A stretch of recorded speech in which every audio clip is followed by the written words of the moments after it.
One question that I get asked a lot as a survivor of child molestation is if I would go visit my father in prison.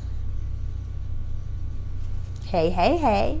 My name is Aziza Kibibi. I'm a published author. I am a chef, a professional chef for over 18 years now. I have a nonprofit organization called Precious Little Ladies Incorporated, and our mission is to strengthen the bond between mothers and daughters to combat child molestation, domestic violence, and sexual assault. I am a mom of 5 amazing children, and being that I have raised 3 of them to adulthood, that was some journey. But not only that, because they are also my brothers and sisters, I think a lot of people would like to know what my perceived relationship with our father is like. So, if you don't know me, my father, who molested me from a very young age, he is serving 90 years in prison for the crimes he committed against me. And I think, like anybody else who has a family member in prison, you kind of question, depending on the severity of the crime they committed, would you ever go and see them? I know there are plenty of people out there that will go and see criminals that they're related to in prison because maybe the crime they committed didn't directly affect them. They did something that was deviant against society, but not necessarily to their family members. Where in my case, the reason why my father is suffering a 90-year sentence is because his crime was committed against me and my sisters. So I think me being the type of person that would hope and pray that a person could change, I know it happens a lot less than we think. So, in short, yes, I would like to eventually go and see my father in prison, but not for the reasons that you would think. So, rewind just a little bit. In 2006, my father was taken into custody for raping, abusing, and committing lewd acts with children. Now, he got caught, even though I had escaped him. He was caught because 2 of my sisters decided to go to authorities and go to the police and tell them what he had been doing. I then, as I wouldn't say an afterthought, but even though we together as a family planned and decided that even though we had escaped our father, we was going to report him because he might actually hurt other children, it was difficult for me to take that step because I had just gotten my children back. In the process of escaping my father, my children was taken away from me. And being that I had gotten them back, they were in the public school system, and my father had tried to kidnap them before, I was concerned that he would retaliate when we reported him. I had not developed any kind of trust in the judicial system. As someone who was raised to believe that there was no one out in the world that was willing to help you, I was still struggling with the idea that there were people out in the world willing to help me. So I hesitated. Anyway, long story short, my sisters went ahead, reported my father, which hurt me because I felt like they did not consider the fact that he could go and try and take my children as retaliation. But they reported him, and I made my statement, and we got the ball rolling. Now, I know that plenty of survivors can attest to the idea that reporting the abuser is not easy. And even though it's reported that 1 in 4 women have been molested before they turn 18. That in no way even scratches the surface of how much abuse is actually happening, because yes, it is based on reports, and there are plenty of women out there that have not reported. Now, it took some strength and honestly some encouragement, yes, from my sisters to go ahead and move forward and tell my story to authorities in order to get my father the punishment that honestly, he kind of created for himself.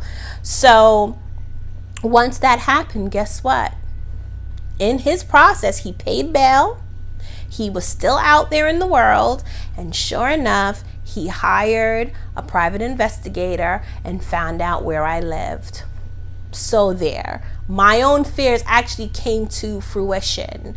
But at the same time, the liberation that I felt for reporting him and for eventually getting him in jail and having him serve as an example to other abusers to not victimize children and women and anyone who they feel is weaker than them, more than satisfied the initial fear that I felt. Now, don't get me wrong, I still had to take precautions to protect me and mine, because honestly, this man is crazy.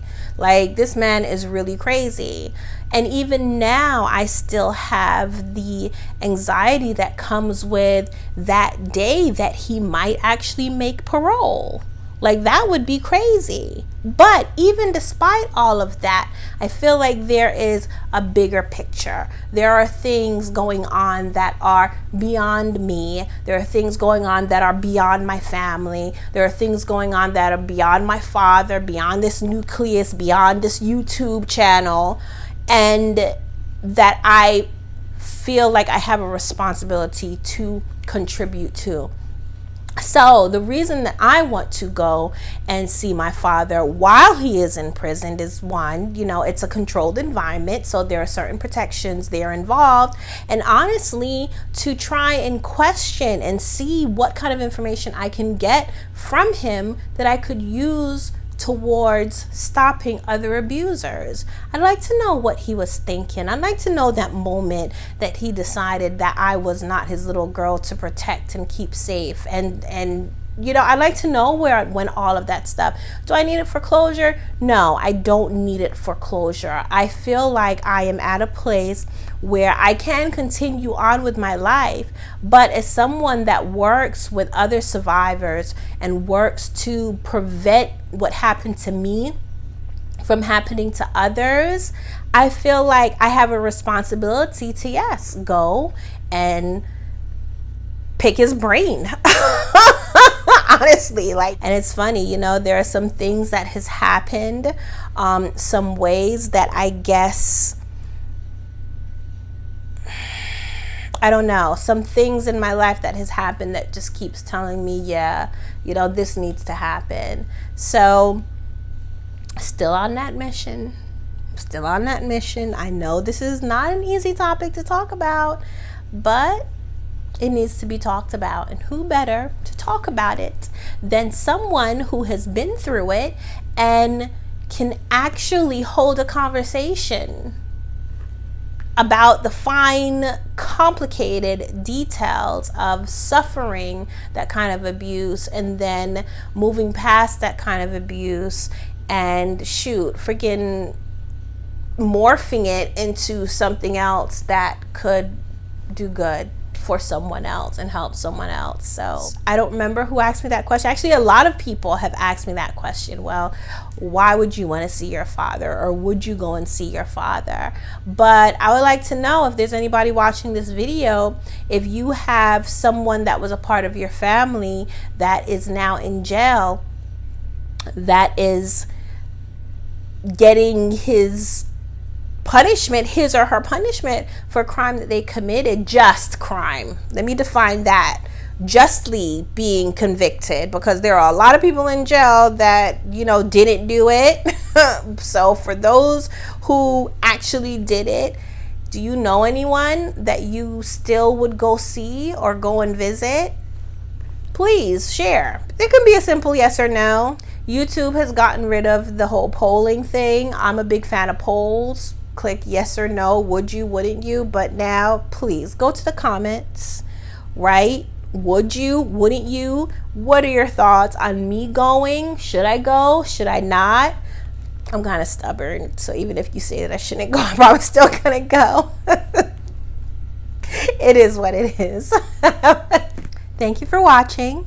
Please remember to like, share, and definitely subscribe if you want more updates on the videos that I post. Who knows, I may one day post a video about me going to see my dad, like literally actually going there. So definitely subscribe, hit that bell so you can be notified on the new videos, and let's see where this goes. All right, have a great day. Be blessed, for you are a blessing.